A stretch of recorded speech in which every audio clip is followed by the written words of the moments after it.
Good morning. Good morning and welcome. It is October 20th, 2024.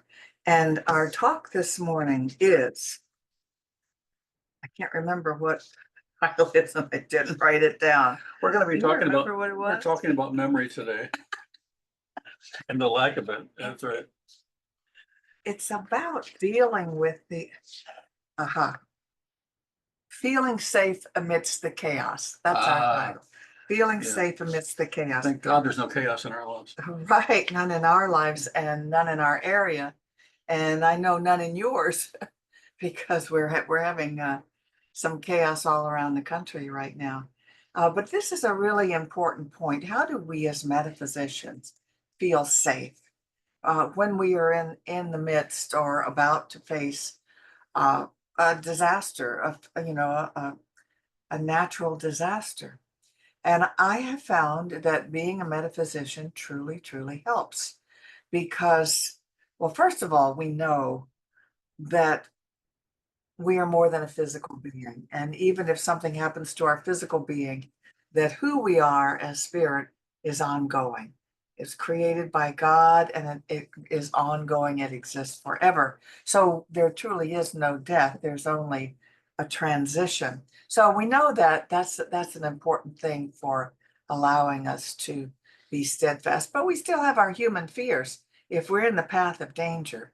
And the first thing I'd like to say is if we are in the path of danger, we do everything we can to get out of it. Get out of the way. And that includes a lot of people in Florida who leave Florida if they can and get out of the path of danger. And we would do that too, and we have done that at times. And so certainly you use your common sense and remove yourself if you possibly can. But other than that, this is really an important idea to not be panicked. It just makes everything worse. When you're frightened, when you're scared in the midst of impending storm or whatnot, or fire or whatever is happening, it just makes everything worse. And you can't be your highest self, your calm self. You can't be loving. You can't be focused on helping others because you're all worried about being scared yourself. So I want to read this. I think it says it very well. And this is from an organization called Global Coherence. And they say fear often stems from a deep sense of not feeling safe, whether physically, emotionally, or energetically. When we lack this foundational sense of safety, it becomes difficult to access our full potential for love, connection, and peace. By cultivating a deep sense of safety within, we create the conditions for love to flourish. And from this state, we can live in greater coherence, unity, and connection with ourselves, each other, and the world. As we anchor into this feeling of safety, we allow our hearts to open, aligning our inner experience with the collective field of coherence. When we feel safe, we no longer need to operate from survival mode, but instead can relax into a space where we feel empowered to thrive. Creating a sense of safety, both individually and globally, allows us to show up more fully, to live more authentically, and contribute to a world rooted in love, compassion, and understanding. I like that in particular because my two granddaughters were visiting. They came the day before the hurricane. And when I greeted them, I said, "Oh, so you decided to come see what Florida hurricanes are like?" And we really were not concerned because we were not in the path of the hurricane. We knew, of course, that there are always tornadoes. And so we were all at my son's house watching on the news where the tornadoes were, where the tornado warnings were in Dade, Broward, and Palm Beach County. And I should say up in Port St. Lucie as well. And my 23-year-old granddaughter kept saying, "Aren't you afraid? Aren't you worried?" And I said, "No, because we're not in the path of the hurricane." She says, but there are tornadoes." Said, I know there are always tornadoes, but they likely won't hit us. And we'll just watch and be observant. And we were. And so she would say, it says Broward County. And I said, yeah, but it says Western Broward County. And we're Eastern. And we'd see another one. It says, yeah, but it says Southern Broward County. We're Northern. And so I just wasn't afraid. And fortunately, we had no need to be afraid. Um, Not so for Port St. Lucie. We know we have people up there, and we had 6 people die up there. So we feel very fortunate that our people were safe. And so this is a challenging thing to explain to people. How do you feel safe inside? Even when there's Yeah, danger coming. I'm reminded, it sounds like it's off track, but it's not. I'm reminded of the research they were doing on cats and dogs. And when a cat walks into a new room, the first thing he does is he walks around the perimeter of the room looking for a safe place to hide if he needs to. Mm. And when a dog walks in the room, the first thing he does is look for his person. And Ah, it's really interesting. He doesn't survey the room. He surveys, where's my person? And I think for us, if we really believe there's a divine intelligence operating in and through us, we can look for our person. We don't have to necessarily look for fear.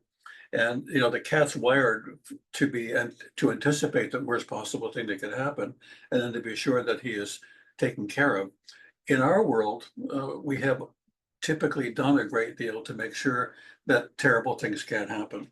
We make sure we have windows and doors that will lock and close. We make sure we have food supplies. We make sure that we have gas for our car. We do a lot of things that cats can't do. They're stuck in an environment that isn't theirs. They have to adjust to and be prepared to adjust to. But the fear piece of that precedes the ability to engage and connect and feel a part of things. And so I think for humans, we all have to deal with all of the possibilities of things happening, but one of the things that we often do is we anticipate the worst first and then we don't let go of it. And because we anticipate the worst and we don't let go of it, it makes it difficult to participate in the present. If we're having a hard time participating in the present, then it's like we're treading water, like we're on hold. And that feels like we're drowning even when we're not. And so I love in the Course in Miracles that talks about there really being just two emotions. One is fear and what the other one is love. And they're talking about love in all of its different forms: connection, sense of being valued, being seen, being cared for, being in your group, being part of community. These are all things that engender a sense of safety because that's the emotion of love. It means we're going to survive. And that may not actually be true, but we believe when we are with community, when we're with people, when we're doing all of the things that support us, that it's a kind environment. When we believe it's not, we react accordingly. The struggle we have to deal with is often after having had trauma or after having lived long enough to see bad things happen, not to spend our lives anticipating the bad thing happening, but to anticipate the possibility of a good thing happening. And here I'm going to shift gears again and go to something that I think is really delightful to see, and that is to watch a baby learning how to walk. And what I think is happening is the baby has no concept that not being able to walk very easily has anything to do with him. He doesn't have a concept that there's something wrong with my legs, or that he never says, as hard as it is to get up, maybe I shouldn't be getting up. Maybe walking is not for me. And when he falls down, I obviously can't do it very well. right, yeah, so the first time he falls down, he doesn't say, see, there you go. I told you, this is not something I can do very well. I fell down. I have evidence now. He simply gets up and he keeps trying because he has no idea that the universe in any way is against his walking. He believes that he just has to keep doing this until it works. When we believe that we have to keep doing this until it works, because we are basically able to do that, then we have a different experience. But I think very often we're looking for signs for good and we're looking for signs for bad, as opposed to simply participating in the good and participating in the direction of the good. And if we fall down, okay, I got up and continue to walk. I think we have to learn to walk in our lives the way babies learn how to walk. And Mhm. it's a good lesson. And I love it in the Bible somewhere. It says that come to us as children. And I've often thought about that particular phrase. And what that means is come to this universe with a kind of innocence that allows you to proceed as if the universe is in favor of you. And I believe that if the universe weren't in favor of you, you wouldn't be here because the universe is a whole lot bigger than any individual on this planet. And so if you're here, the universe is in favor of you. And it's really important to say that the universe is in favor of me. And if I fall down, I don't know why I fell down. I may be able to figure that out, but I'm not going to keep on the ground and tell a story about how I tried once to get up and it didn't work. Uh, I think a lot of times, the youth, young people are not worried about things because they've never been in, let's say, a severe storm or anything like Yeah. that before, and they're just not afraid. I remember, uh, during the very close call we had with Cuba, when President Kennedy, was about to call in, missiles or something to get rid of the ships coming in, bringing missiles to Cuba. I lived in Lake Charles, Louisiana, and we had a Chennault Air Force base there, and my sister and I were dating some of the pilots and whatnot there, who told us they were on alert. They could not do anything. They were on the tarmac. They were on alert, waiting to take off. These were B-52 bombers. And my father, I remember my father, not my mother, but my father was on high alert. He knew, well, they had been through World War II as observers, but nevertheless, actually, they had been through World War I and II, hadn't they? Yeah. So they knew how dangerous this was. My sister and I go, oh, so they're on the tarmac on alert. Big deal. Yeah. But it was a very close call. There's nothing quite as wonderful as naivete. Naivete, yes. Right. No experience. Well, I think we have to be willing to integrate what we know and at the same time know that we don't know all there is to know. That somehow, despite all of our worst fears, we've lived. Somehow, despite all of our worst fears, the things that have often come true that haven't been positive for us have often been the things we've learned the greatest amount from. Mhm. And so I tend to look at, when I get a D, on an exam, a life exam, I don't figure that I have failed life. I figure I've got to go back and do some more studying. And apparently there's some things I need to learn that I didn't learn. And typically when I learn what I need to learn, I go back and look at that D as an opportunity rather than as a failure. And I think so part of it is for us to see a breakdown as the potential for a breakthrough, to see what's wrong as a possibility for being able to take a corrective action that grows us. Well, and one of the corrective actions I want to change is a shift in our thinking. And that's what I'm going to suggest here. With our teaching, we teach that we are one with the creative spirit that created us. And by one, that means eternally one. We're always one with it. And that when this physical life ends, we will always still be alive in that spirit. And so I wanted to share with you something that Frederick Bales wrote. He was um, a well-known metaphysician. The book was called Your Mind Can Heal You. And of course, we all use these formulas and truths in our own work with healing ourselves. But this is called Looking at Life Through the Eyes of Spirit. So Frederick Bales said, the mass has always been looking through the eyes of human race experience, and that has been the limit of the heights to which it has attained. We must close our eyes to this and look at life through the eyes of spirit, capital S. For if we are originated from spirit, then it follows logically that whatever spirit is in itself, we have the right to expect we can reproduce within ourselves. This is a high standard viewed in the light of what man has achieved. So the tendency is to shrink from it and accept the lower standard. This means stagnation. Humans must live up to the highest truth we know, not the lowest. We must go on to higher experiences And in order to experience the fullest good, we must mentally expect the highest good as the normal level of life for us. So that expecting of the highest good is very important, even in the face of danger, even in the face of injury, even in the face of disaster. We still expect the highest good. And some people will say, well, that's a little Pollyanna-ish, isn't it? Yes, indeed. Isn't that a wonderful way to live?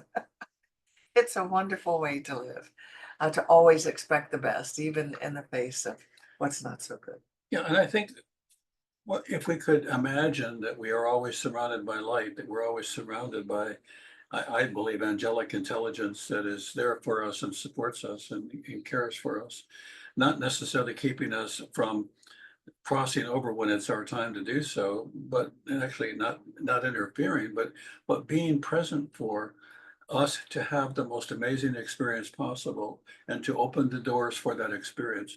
I'm reminded of and you can imagine it's your about a 3-month-old bear cub, and you've been spotted by a mountain lion, and you're being chased by this mountain lion, and you get to a river, and there's a big log on the river, and you turn around to face the lion, and the lion is getting closer, and you're backing up and backing up and backing up, and you're terrified that you're going to get eaten. Most all of us have had that experience of being terrified that we're going to be eaten by some situation or circumstance. All of a sudden, the lion backs off, and you wonder what happened. And because I saw it on video, you watch the video, take a step back, and you realize Mama Bear is standing behind Baby Bear. And the mountain lion says, I think I'm good. I'm not just not that hungry. The universe is not that hungry to take you out. We often anticipate the very worst, not knowing that we're backed by our history, our experience, spirit, life intelligence, and just our resourcefulness. There are so many things in favor of us and the opportunity to learn. And so we're not going to be able to get through this life without fear. But what we can do is see how much we can do to foreshorten that fear, to not allow it to be so intense for so long a time. We have a tendency to not only experience fear, but then to massage it. And we go to the worst possible scenarios rather than the best. What if it's all going to work out? What if it's going to work out in a way that would surprise me for my good? Is something that you could actually say to yourself, which I've been saying recently when different things have been happening. What if all of this is going to work out for my highest good, even though in the middle of all of it, it feels like not so good? And that brings me to, I think, the other piece that the Course in Miracles is talking about when it says love and fear. When we talk about fear, the real fear we have is not being seen. The real fear we have is not being connected, not being valued. And that for us feels, when we become invisible to the universe, it's a kind of death that we experience, and the panic and the fear or the anger and the rage that we feel when we feel that we're not seen. What we can do is to say to ourselves, I am seen. If I am not seen in this room, if I'm not seen by these people, it is their lack of vision, not the lack of my being able to be seen. And I think very often in all of the racial struggles we've had, one of the things I hear most often amongst minority groups is my worst fear or my worst feeling is not being seen. And what I hear from the people that have succeeded, who have had that struggle, is I refuse to accept not being seen. I decided to see myself as a person who can move forward. I refuse to see myself as others are willing to see me as not seeable, as a no thing. And so we can overcome that. It doesn't mean that this doesn't happen, but it means that we are not reactive to it. We are proactive. And when we become proactive, then the deficit or the difficulty is not going to hinder us any longer. In fact, it could be a strength.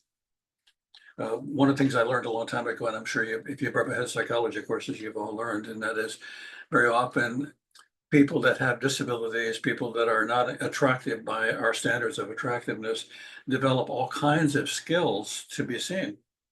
Well, and what I also have noticed is some of the people who can get by on being attractive value that skill, but have also not developed other skills. And so what happens is it brings out whatever the condition is, it brings out the opportunity for our best. And with that, I would like to close with an affirmative prayer that Ernest Holmes wrote in the Science of Mind textbook, page 564, if anybody wants to look it up. And we'll close with that. He says, "This divine wisdom within me guides every act, directs everything in my life toward happiness, toward peace, toward power, and being the spirit of love. It surrounds me with beauty, with friendship, and with joy. Being the giver of life, every day I receive that which is perfect, abundant, happy, joyful, and free. Being that divine thing which individualizes in me, it is entirely individual, personal, and unique. I am the expression of my own complete self, and there is no barrier or bar to that self-expression. Being the spirit of substance, that spirit within me is the father of supply, and it brings to me everything necessary to my unfoldment and keeps me in the wisdom through which it governs me now and forever." And so it is. Can't get more powerful than that. That's beautiful. Whew. That's both the treatment and the close. And Yes, and again, if you have the Science of Mind textbook and you want to look that up to repeat for yourself, it's on page 564. and I think even though most everybody that's watching today has been watching before, if you're new to us and you'd like to support this ministry, Yes. you're welcome to do that. And just how would they possibly do that, Judith? Well, I don't think we opened that. Could you just tell them? Yes, Just explain. Explain. we have a website called cslpalmbeaches.org. cslpalmbeaches.org. And if you go to that address, in the top where the banners are, there's a place that says ways to donate. And so it will guide you how to make a donation. Many of our people have it automatically set up to donate weekly or monthly what they care to give. And we really thank you for that support. And I want to say on behalf of that, for those of you that have been contributing for a long time and supporting this ministry, something that happened that is really wonderful. One of my clients in my the center that I work in, who was suicidal, uh, said that he went to one of our lessons and listened to it and watched it and said, I don't have access to television on a regular basis or a computer, but I happened to on that day and I watched and I feel like it saved my life. And so instead of killing myself, I called the center and I got myself admitted and now I'm here. And I thought, wow. So, and why I'm sharing that with you is it was your dollars and your time and your attention as a part of what we do that made that possible. You know, we wouldn't be doing this on our own if it weren't for your support. So imagine that your donation is supporting not just this ministry, but the people who really need sometimes to hear what we have to share and have not heard it anywhere else. And it can actually be a lifesaver. So I want to thank all of you for your contribution and for your gift. Indeed. And I think we're going to go from there to Stop the recording, right? stop the recording.